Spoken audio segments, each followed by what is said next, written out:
أعوذ بالله من الشيطان الرجيم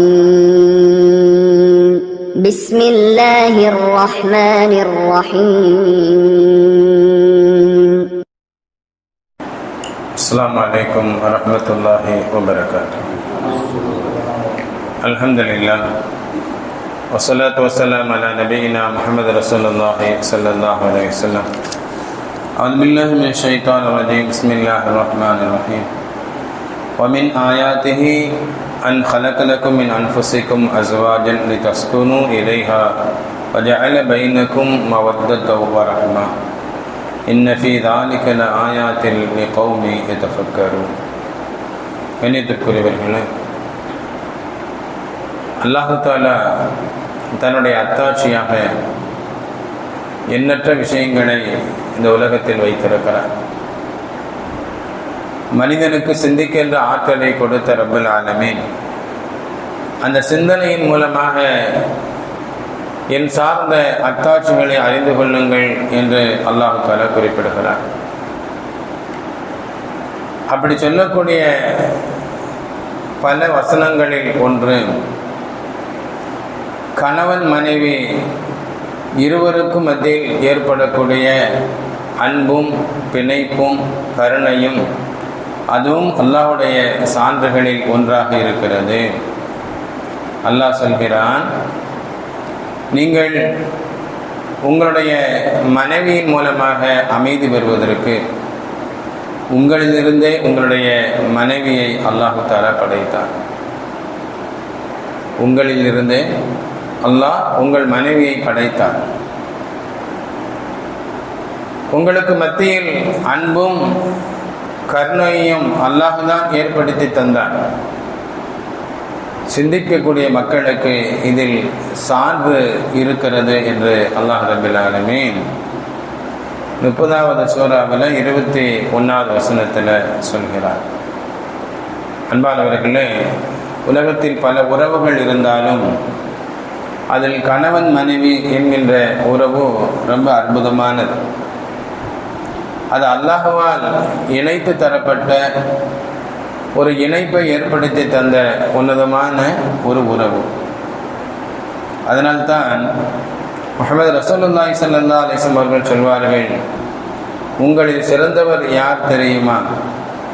நல்ல குணங்களை கொண்டு உங்களுடைய மனைவியிடத்தில் யார் சிறந்தவராக இருக்கிறாரோ அவர்தான் உங்களில் சிறந்தவர் என்று சிறந்தவர் யார் என்பதை பெருமானார் ஸல்லல்லாஹு அலைஹி வஸல்லம் அவர்கள் அடையாளப்படுத்தினார்.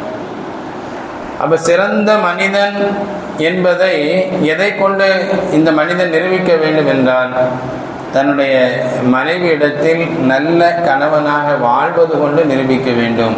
முஹம்மது ரசூலுல்லாஹி ஸல்லல்லாஹு அலைஹி வஸல்லம் அவர்கள் சொல்வார்கள், நான் என்னுடைய மனைவியிடத்தில் சிறந்த கணவனாக இருக்கிறேன் என்பதாக சொல்வார்.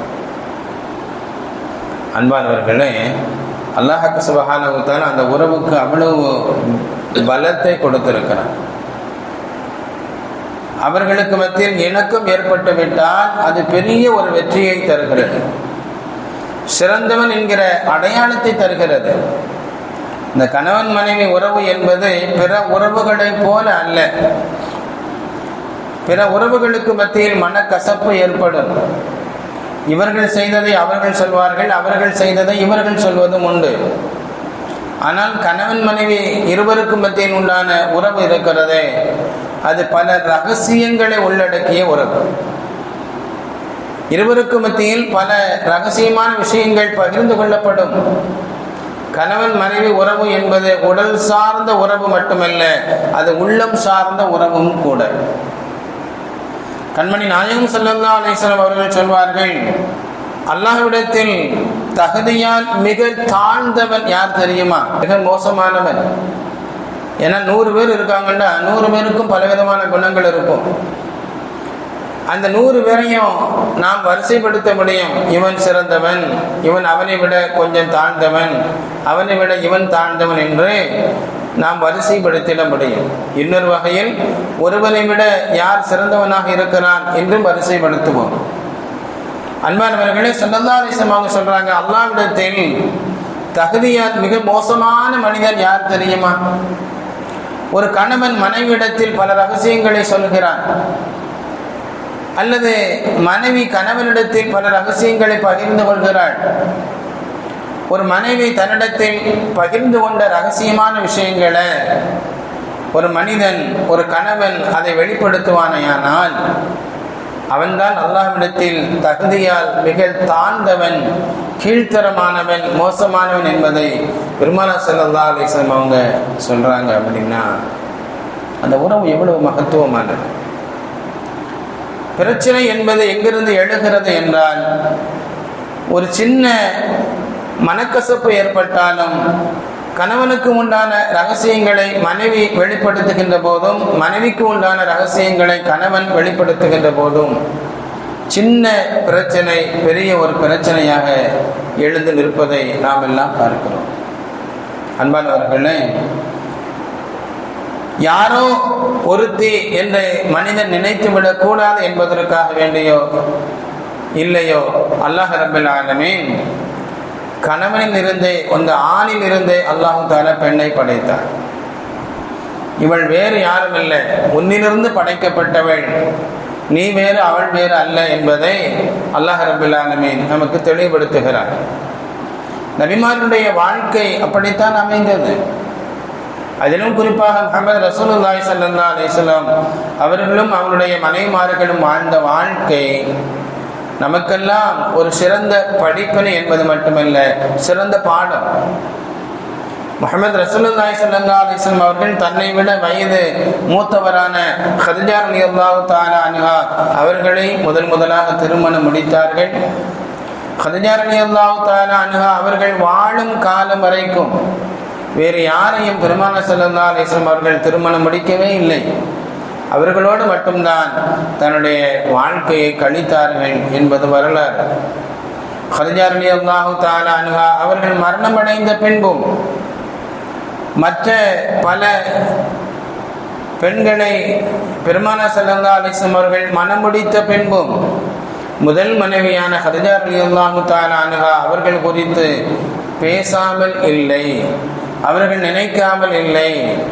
எப்பொழுதெல்லாம் தன்னுடைய வீட்டில் ஆடுகள் அறுக்கப்படுகிறதோ அந்த நேரத்தில் எல்லாம் கதீஜா ரலியல்லாஹு தஆலா அன்ஹா அவர்களுடைய நினைவின் மேலிட்டால் கதீஜா ரலியல்லாஹு அன்ஹா அவர்களுடைய தோழிகளுக்கு அந்த ஆட்டு இறைச்சியை பெருமானார் ஸல்லல்லாஹு அலைஹி வஸல்லம் அவர்கள் கொடுத்து மகிழ்வார்கள்.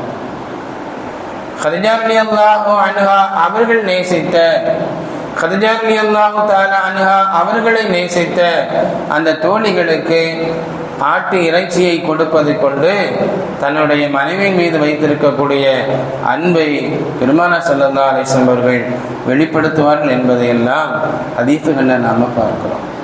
கணவன் மனைவி உறவு என்பது அவ்வளவு ஆழமானதாக இருக்கணும்.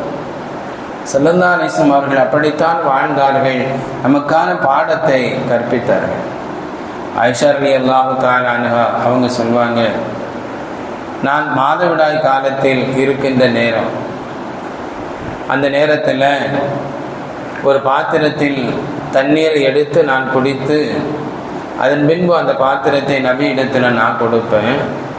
ஸல்லல்லாஹு அலைஹி வஸல்லம் அவர்கள் அந்த பாத்திரத்தை வாங்கி கொண்டு நான் எந்த இடத்தில் வாய் வைத்து குடித்தேனோ அந்த இடத்தில் வாய் வைத்து பெருமானார் ஸல்லல்லாஹு அலைஹி வஸல்லம் அவர்கள் குடிப்பார்கள் என்றார்கள் அன்னை ஆயிஷா ரலியல்லாஹு தஆலா அன்ஹா. பெண்ணுக்கு மாதவிடாய் வந்துவிட்டால் அவளை வீட்டிற்குள் சேர்க்காமல் வெளியே ஒரு இடத்தில் தங்க வைக்கக்கூடிய பழக்கம் இன்று சிலரிடத்தில் இருப்பதை போல அந்த காலகட்டத்திலும் இருந்தது. பெண்களுக்கு மாதவிடாய் வந்துவிட்டால் வீட்டிலிருந்து வெளியே ஒரு இடத்தில் தங்க வைக்கக்கூடிய பழக்கம், வீட்டில் சேர்க்காத ஒரு பழக்கம், அவர்கள் பயன்படுத்துவதற்கு தனி பொருட்களை, பாத்திரங்களை கொடுத்து அவர்களை ஒதுக்கக்கூடிய பழக்கம் இன்றும் சிலரிடத்தில் இருக்கத்தான் செய்கிறது. கண்ணியத்திற்குரியவர்களை, அந்த காலத்திலும் ஒதுக்கப்பட்ட நிலையில்தான் அந்த பெண்கள் இருந்தார்கள். அப்படிப்பட்ட சூழ்நிலையில் பெருமானார் ஸல்லல்லாஹு அலைஹி வஸல்லம் அவர்கள் இந்த உலக மக்களுக்கு ஒரு விஷயத்தை எடுத்து சொல்கிறார்கள். ஆயிஷா மாதர் சொல்கிறாங்க, நான் மாதவிடாய் காலத்தில் இருந்த தருணம், நான் ஒரு பாத்திரத்தில் தண்ணீரை குடிப்பேன், குடித்துவிட்டு நபியிடத்திலே கொடுப்பேன். அதை அவர்கள் பெற்றுக்கொண்டு நான் எந்த இடத்தில் வாய் வைத்து குடித்தேனோ அந்த இடத்தில் அவர்கள் வாய் வைத்து குடிப்பார்கள். ஒரு எலும்பை நான் கடிப்பேன், கடித்துவிட்டு அதே எலும்பை நபியிடத்தில் கொடுப்பேன். நபி ஸல்லல்லாஹு அலைஹி வஸல்லம் அவர்கள் அதை பெற்றுக்கொண்டு நான் எந்த இடத்தில் வாய் வைத்து கடித்தேனோ அந்த இடத்தில் அவர்கள் வாய் வைத்து கடிப்பார்கள். எவ்வளோ அற்புதமான அந்த வாழ்க்கையை அவர்கள் வாழ்ந்தார்கள் என்பதை நாம் யோசித்து பார்க்கணும். உண்மையில் கணவன் மனைவி வாழ்வு என்பது இது உலகத்தோடு முடிந்துவிடக்கூடிய ஒன்று அல்ல, மறுமையிலும் தொடரக்கூடிய அற்புதமான உறவு. அங்கேயும் கணவன் மனைவி உறவு என்பது உண்டு. அன்பானவர்களே, அப்படிப்பட்ட அந்த உறவிலும் இன்பமாக அமையணும் அப்படின்னு சொன்னா உலகத்தினுடைய வாழ்க்கையை நாம் இன்ஷா அல்லாஹ் என்ன செய்யணும்? சிறப்பாக அமைத்துக் கொள்ளணும். அபூ தர்தா ரலியல்லாஹு தஆலா அன்ஹு அவர்களும் உம்மு தர்தா ரலியல்லாஹு தஆலா அன்ஹா அவர்களும் கணவன் மனைவி இருவரும் அவ்வளவு அன்போடு உண்மையான நேசத்தோடு அவர்கள் வாழ்ந்தார்கள். அபூ தர்தா ரலியல்லாஹு அன்ஹு அவங்க தன்னுடைய மனைவிட்டு சொல்வாங்க, திருமணம் முடித்த புதிதில் அவர்கள் சொன்ன ஒரு விஷயம், நான் கோபம் கொண்டால் அந்த நேரத்தில் நீ அமைதியாக இருந்து என்னை அரவணைத்துக் கொள். நீ கோபமாக இருக்கும்போது நான் அமைதியாக இருந்து உன்னை அரவணைத்துக் கொள்வேன். இப்படி இருந்தோம் அப்படின்னு சொன்னா வாழ்க்கை இன்பமாக இருக்கும், இல்லைன்னா சிரமமாக ஆகிவிடும் என்று அபூ தர்தா ரலியல்லாஹு தஆலா அன்ஹு அவங்க சொன்னாங்க. அதை அப்படியே அவர்கள் இருவருமே கடைபிடித்தார்கள். அதனுடைய முடிவு எப்படி இருந்தது அப்படின்னு சொன்னா, உம்மு தர்தா ரலியல்லாஹு தஆலா அன்ஹா அவங்க தன்னுடைய கணவனிடத்தில் சொல்றாங்க, என் அன்பு கணவரே, நான் நாளை மறுமையில் சொர்க்கத்திலும் உங்களை கணவராக பெற்று நான் உங்களுக்கு மனைவியாக இருக்கணும் அப்படின்னு சொல்லி நான் ஆசைப்படுறேன். அதனால நான் மரணம் அடைந்து விட்டால் எனக்கு பின்பு நீங்க வேற யாரையும் திருமணம் முடிக்காதீங்க அப்படின்னு சொல்லி உம்மு தர்தா ரலியல்லாஹு அன்ஹா அவங்க தன்னுடைய கணவன் அபூ தர்தா அவர்களிடத்திலே சொன்னபோது அவர்கள் அதை ஏற்றுக்கொண்டார்கள். ஆனால் அல்லாஹ்வுடைய நாட்டம் வேறு விதமாக இருந்தது. முதலில் அபூ தர்தா ரலியல்லாஹு தஆலா அன்ஹு அவர்கள் மரணம் அடைகிறார்கள். கணவன் முதலில் மரணத்தை தழுவுகிறார். அல்லாஹ்வுடைய நாட்டம். அன்பார்வர்களே, உம்மு தர்தா ரலியல்லாஹு தஆலா அன்ஹா அவர்கள் கணவன் இறந்த பின்பு வாழுகின்ற அந்த காலகட்டத்தில் பெரும் பெரும் சஹாபாக்கள் இவர்களை திருமணம் முடிப்பதற்கு தூது அனுப்புகிறார்கள். முஆவியா ரலியல்லாஹு தஆலா அன்ஹு அவர்கள் போன்ற பெரும் பெரும் சஹாபாக்கள் தூது அனுப்புறாங்க. ஏன் அப்படின்னு சொன்னா, உம்மு தர்தா ரலியல்லாஹு தஆலா அன்ஹா அவங்க ஒரு சிறந்த அறிவு ஞானம் பெற்றவர்கள், அறிஞர், மார்க்க ஞானம் பெற்றவர்கள் என்பது மட்டுமல்ல, பேரழகு உடையவர்கள். அவர்களை திருமணம் முடிக்கணும் அப்படின்னு சொல்லி பெரும் பெரும் சஹாபாக்கள் தூது அனுப்பிய அந்த நேரத்திலும் அந்த அம்மா சொன்ன வார்த்தை, நான் மறுமை நாளில் என்னுடைய கணவர் அபூ தர்தாவோடு வாழணும் அப்படின்னு சொல்லி நான் ஆசைப்படுறேன், அதனால வேற யாரையும் நான் திருமணம் முடிக்க மாட்டேன் அப்படின்னு சொல்லி அவர்கள் சொன்ன செய்தியை ஹதீஸ்களை நாம பார்க்கும்போது அவருடைய அந்த வாழ்க்கை எவ்வளவு இன்பமாக அமைந்திருந்தால் இப்படி அவர்கள் ஒரு முடிவை எடுத்திருப்பார்கள். கண்ணியத்திற்குரியவர்களே, உலகத்திலேயே முதலாக இணைந்த உறவு, படைத்த உறவு, அல்லாஹ்வால் உருவாக்கப்பட்ட உறவு அது கணவன் மனைவி உறவு. ஆதம் அலைஹிஸ்ஸலாம் அவர்களுக்கும் ஹவ்வா அலைஹிஸ்ஸலாம் அவர்களுக்கும் ஏற்பட்ட அந்த உறவு தான் முதல் உறவு. அதுதான் திருமணத்தின் மூலமாக ஏற்பட்ட கணவன் மனைவி உறவு என்பதை நாம் புரிந்து கொள்ள வேண்டும். எல்லாம் அல்லாஹ் நல்ல எண்ணங்களோடும் நல்ல செயல்பாடுகளோடும் இணக்கமாக இறை திருப்தியோடு இறை தூதருடைய வழிகாட்டுதலின் பேரில் ஒவ்வொரு உறவுகளையும் பேணி நாம் நடக்க அல்லாஹ் அருள் புரிவானாக. ஆமீன் ஆமீன் யா ரப்பல் ஆலமீன். அஸ்ஸலாமு அலைக்கும் வரஹ்மத்துல்லாஹி தஆலா வபரகாத்துஹு.